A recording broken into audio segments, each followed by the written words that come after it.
Bismillahirrahmanirrahim. Assalamualaikum warahmatullahi wabarakatuh. Di video ini Miss akan membahas soal perhitungan pada tugas minggu lalu, yaitu tentang pemantulan pada cermin cekung. Soal perhitungannya yaitu ini ya. Sebuah benda diletakkan 15 cm di depan cermin cekung. Jika jarak fokus cermin tersebut 6 cm, maka jarak bayangan yang terbentuk terletak pada jarak titik-titik di depan cermin. Nah, yang perlu ditulis pertama kali yaitu yang diketahui pada soal. Pada soal diketahui S. S itu merupakan jarak benda. Jarak bendanya berapa? Yaitu 15 cm. Kemudian ada jarak fokus cermin, ditulis dengan simbol F ya. Jarak fokus cerminnya yaitu 6 cm. Dan yang ditanya adalah S aksen atau jarak bayangan.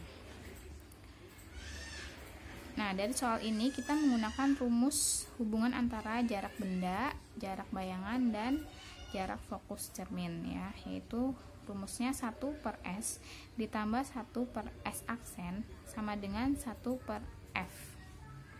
Dengan S itu jarak benda, S aksen jarak bayangan, dan F jarak fokus cermin. Tinggal kita masukkan aja ya, karena yang di sini diketahui S dan F, dan yang ditanya S aksen.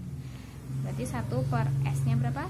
1/15 ditambah 1/S aksennya yang ditanya, sama dengan 1/F. F-nya yaitu 6. 1/S aksen sama dengan 1/15 ini pindah ruas ke kanan jadi negatif ya. 1/6 minus 1/15. 1/S aksen sama dengan, nah ini disamakan penyebutnya antara 6 dan 15. Berapa penyebutnya? 60 ya. 60 bagi 6 10. 60 bagi 15 4. 1/S aksen sama dengan 10 minus 4 6/60. Jadi S aksen sama dengan 60/6. S aksen sama dengan 10 cm. Nah, ini jawabannya. Jadi jarak bayangannya yaitu 10 cm di depan cermin. Kenapa di depan cermin? Karena hasilnya positif ya. Dari soal ini kita bisa tahu sifat bayangan yang terbentuk. Nah, pada cermin cekung dan juga cermin cembung itu harus tahu ruang-ruang pada cermin. Kalau cermin cekung digambarkannya kan seperti ini ya. Cermin cekung.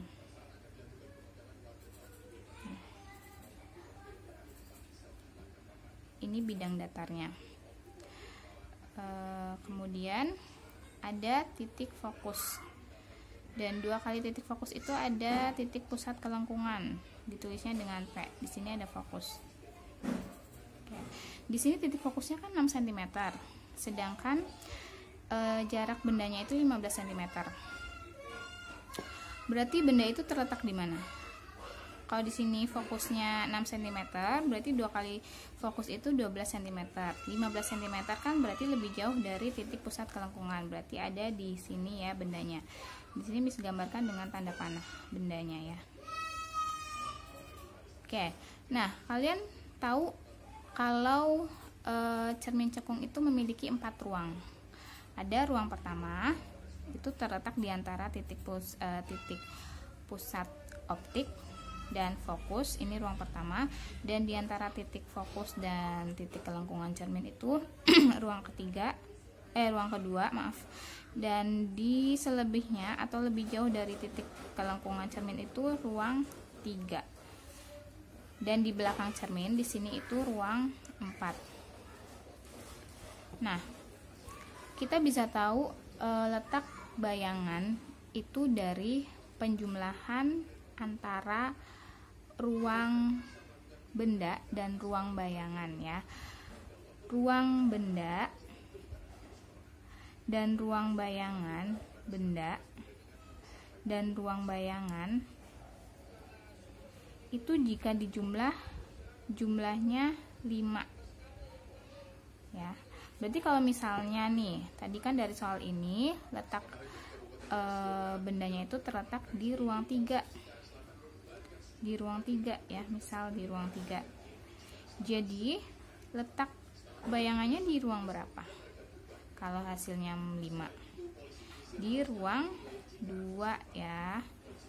Nah, kalau sifat bayangan di ruang 2 itu artinya bayangan itu terletak di depan cermin. Kalau di depan cermin itu pasti bersifat nyata. Nyata itu di depan cermin. Kebalikannya nyata itu maya.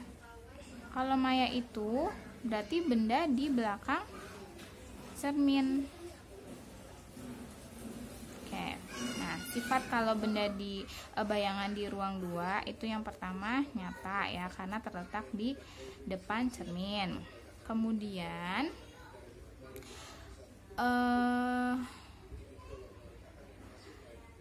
bayangannya ini antara ruang 3 dan ruang 2. Dari 3 ke 2 berarti kan lebih kecil ya. 2 itu lebih kecil daripada 3. Artinya bayangannya diperkecil. Itu sifat yang kedua. Kemudian sifat yang ketiga adalah bayangan terbalik. Terbalik artinya kalau di sini tanda panahnya ke atas, berarti di sini kalau terbalik ke bawah gitu. Beda kalau kebalikannya terbalik itu tegak. Kalau benda dikatakan tegak apabila tanda panahnya ini sama-sama di atas, itu tegak ya, sama seperti bendanya tegak. Berarti sifat bayangan yang terbentuk yang pertama tadi apa? Nyata, diperkecil, dan terbalik. Oke. Bagaimana kalau benda diletakkan di ruang kedua, Miss? Gimana kalau benda diletakkan di ruang kedua? Di sini ada cermin ya. Kemudian ada bidang datarnya, ada titik fokus, ada titik pusat kelengkungan. Nah, tadi kan ruang 1 di sini. Ini ruang 2. Ini ruang 3. Ini ruang 4. Nah, kalau benda diletakkan di ruang 2 berarti kan di antara titik fokus dan titik kelengkungan cermin ya. Berarti di sini kan ya. Nah, ruang benda itu terletak di ruang kedua. Berarti kalau bendanya terletak di ruang kedua, maka bayangannya terletak di mana? Biar jumlahnya 5. Terletak di ruang ketiga ya, di ruang ketiga. Sini posisinya. Di sini ya. Nah, sifatnya seperti apa? Yang pertama, letak bayangannya di depan atau di belakang? Ruang 3 itu ada di depan cermin, berarti sifat bayangannya nyata. Kemudian yang kedua, sifat yang kedua yaitu dari 2 ke 3 itu diperbesar atau diperkecil. Diperbesar ya, 2 ke 3. Maka sifat bayangannya diperbesar. Kemudian bayangan jika terletak di ruang 2 dan ruang 3, maka sifatnya itu terbalik dari bendanya ya. Nah, berarti sifat bayangannya nyata, diperbesar, dan terbalik. Itu tadi penjelasan dari Miss. Sekarang silahkan kalian kerjakan soal dari Miss ya. Ada 2 soal. Yang pertama bisa dibaca ya. Jari-jari sebuah cermin cekung adalah 6 cm. Di depan cermin terdapat benda setinggi 2 cm pada jarak 8 cm dari cermin. Tentukan letak, perbesaran, tinggi, dan sifat bayangan. Itu soal yang pertama. Kemudian soal yang kedua, sebuah benda diletakkan 2 cm di depan sebuah cermin dengan jarak fokus 3 cm.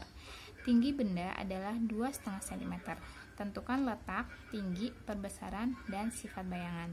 Silakan kalian kerjakan di buku tulis. Kemudian Jawabannya nanti dikirim ya ke link Google Form yang nanti Miss kasih.